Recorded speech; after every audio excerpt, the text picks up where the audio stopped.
अस्सलाम वालेकुम व्यूअर्स, उम्मीद है आप सब लोग ठीक ठाक होंगे। मैं भी बिल्कुल ठीक ठाक हूँ। आज मैं बना रही हूँ चिकन और वेजिटेबल पास्ता। स्पैगेटी लूँगी और मैकरोनी थोड़ी सी डालूँगी। तो इसके लिए मैंने थाई का मीट लिया है और इसमें कुछ अज्जा जाएंगे जो कि मैं बताऊँगी। लेकिन उससे पहले जो नए आने वाले हैं, प्लीज़ अगर आपको मेरी वीडियोज़ अच्छी लग रही हैं तो व्यू भी कीजिए और सब्सक्राइब कर लीजिए और बेल आइकन प्रेस कर लीजिए ताकि टाइम पे आपको मेरी हर नई आने वाली वीडियो मिल सके। तो चलें फिर मैं बता देती हूँ इसकी मैरिनेशन में कौन कौन से अज्जा जाएंगे। 1 टेबलस्पून मैं सोया सॉस डालूंगी, अंदाजे से ही डालूंगी।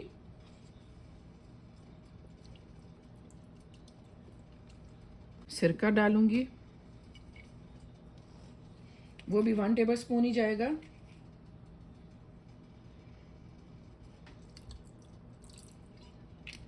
ब्लैक पेपर पाउडर ½ टीस्पून जाएगा।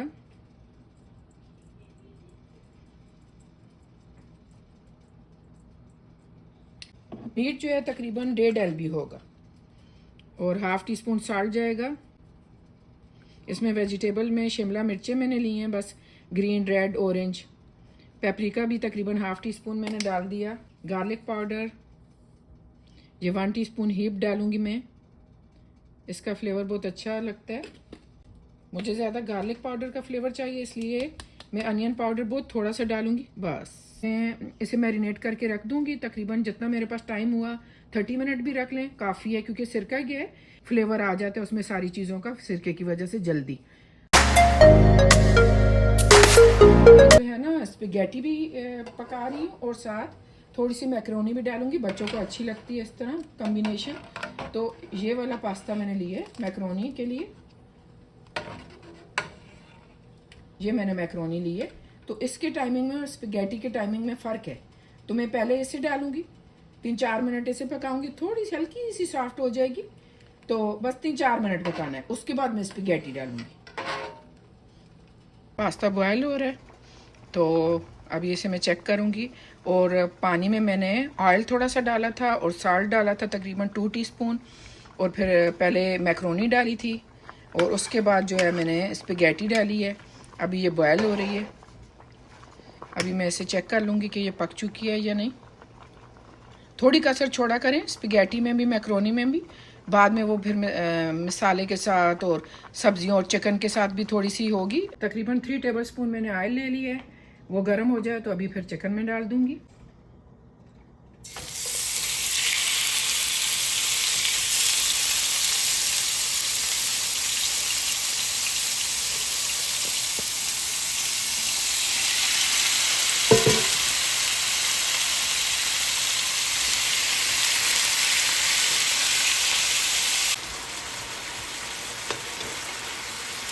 बहुत अच्छी खुशबू आ रही है, स्पेशली गार्लिक पाउडर की।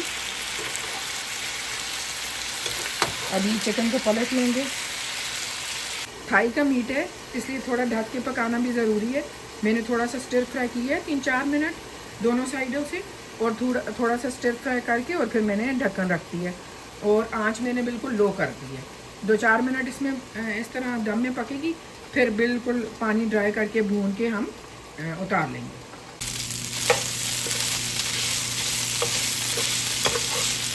अभी पास्ता के लिए मैं सॉस बना लूँगी, जिसके लिए मैं ऑयल इतना लूँगी जो पास्ता के लिए जितना मुझे चाहिए। पहले तो मैंने 2-2, 3-3 टेबलस्पून उसमें चिकन में और उसमें डाला था वेजिटेबल में। अभी थोड़ा सा ज़्यादा मैं डालूँगी क्योंकि पास्ता बहुत ज़्यादा है।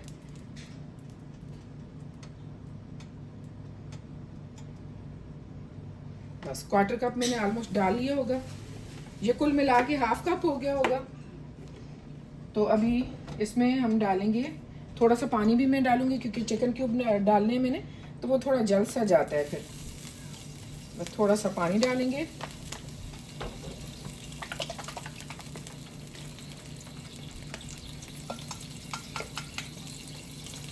सिराचा सॉस डालेंगे हम तकरीबन 2 टेबलस्पून।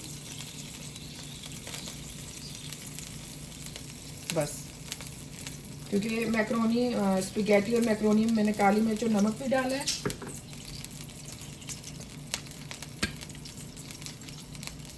2 टेबलस्पून सोया सॉस डाल लेंगे। 1 टेबल स्पून मैंने पहले डाला था। अभी इसमें 2 चिकन क्यूब डाल लेंगे हम। काली मिर्च को मैंने बिल्कुल भी पकाया नहीं है, मैंने पास्ता के अंदर डायरेक्ट डाली है। और जो उसके हिसाब का सॉल्ट था वो भी मैंने एक मोटी बड़ी पिंच मैंने डाली होगी सॉल्ट, क्योंकि मैंने 2 चिकन क्यूब भी डालने हैं, इसलिए ज़्यादा नहीं डाला। फिर मिक्स करने के बाद चख लेंगे। आपके पास कोई भी हॉट सॉस है आप डाल सकते हैं, तो अगर ज़्यादा डालना चाहें तो आप डाल लें। लाल मिर्च का पाउडर भी थोड़ा डालना चाहें तो डाल सकते हैं। अब ये जो है सॉस बनाई है ये इसमें डाल देंगे। केचप अगर बच्चों ने डालनी हो तो ऊपर से प्लेट में डाल लेंगे, क्योंकि सब पसंद नहीं करते। आप और भी इसमें कुछ डालना चाहें सॉस में तो डाल सकते हैं। अगर बढ़ाना चाहें इसमें सारे सॉसेस तो वो आपकी मर्ज़ी। मैंने अपने हिसाब से जितना बच्चों को पसंद है उतना ले लिए। अभी इसे मिक्स कर लेंगे। मैंने सारी चीज़ें पास्ता में मिक्स करके और अभी ये थोड़ा दम देने के लिए चढ़ा दिया है चूल्हे पे। वो इसलिए कि अगर आप थोड़ी मिकदार में पास्ता बना रहे हैं, फिर तो अगर आप वॉक में बना रहे हैं थोड़ी मिकदार में अगर पास्ता है आपके पास तो आप वॉक में बना सकते हैं कढ़ाई में, और उसमें थोड़ा सा तेल डाल के अगर गार्लिक का फ्लेवर पसंद है उसे स्टिर फ्राई करके ऊपर चिकन डालें, उसे थोड़ा सा स्टिर फ्राई करें। ब्रेस्ट तो बहुत जल्दी हो जाती है और थाई भी जल्दी हो जाता है, कोई इतना डिफरेंस नहीं है उसका, लेकिन थोड़ा सा उसे थोड़ा सा स्टिर फ्राई करके थोड़ा सा 2-3 मिनट ढक लें, फिर स्टिर फ्राई करके और उसके ऊपर वेजिटेबल डाल दें, उसे कर लें। फिर ऊपर जो है पास्ता डाल के और ऊपर जितनी भी सॉसेज हैं वो डाल के आप कर सकते हैं। मेरे पास बहुत ज़्यादा थी इसलिए मैं इस तरीके से बनाती हूँ, क्योंकि मेरे बच्चों की बहुत फेवरेट है, तो वो 2 दिन भी हो तो वो खाते हैं, तो इसलिए मैं इस तरीके से बनाती हूँ। अभी भी आप इसे खा सकते हैं। ये रेडी है, पास्ता पका हुआ है, सारी चीज़ें पकी हुई हैं, लेकिन पास्ता के ऊपर से ठंडा पानी भी गुजारते हैं तो अभी वो ठंडा हो चुका है तो वो इतना मज़ा नहीं देता। तो फिर इस तरह मैं स्टीम कर लेती हूँ। और पास्ता में थोड़ी सी जो कसर है मतलब बिल्कुल ही नहीं ओवर कुक करना है पास्ता को, वो अच्छा नहीं लगता, लेकिन थोड़ा सा इतना पकाऊंगी मैं कि स्टीम बन जाए उसमें। बस को लो हीट पे थोड़ी देर छोड़ दें, थोड़ा टाइम लगेगा स्टीम बनने में, लेकिन तेज़ आंच पे नहीं कीजिएगा, नहीं तो पास्ता नीचे सारा लग जाएगा।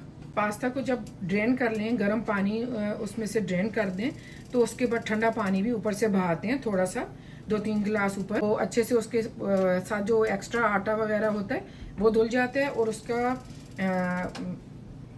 कुकिंग टाइम भी स्टॉप हो जाता है। अगर नहीं बहाएंगे तो वो ज़्यादा ओवर कुक हो जाएगी। पास्ता बिल्कुल रेडी है, मैंने बच्चों को सर्व कर दिए।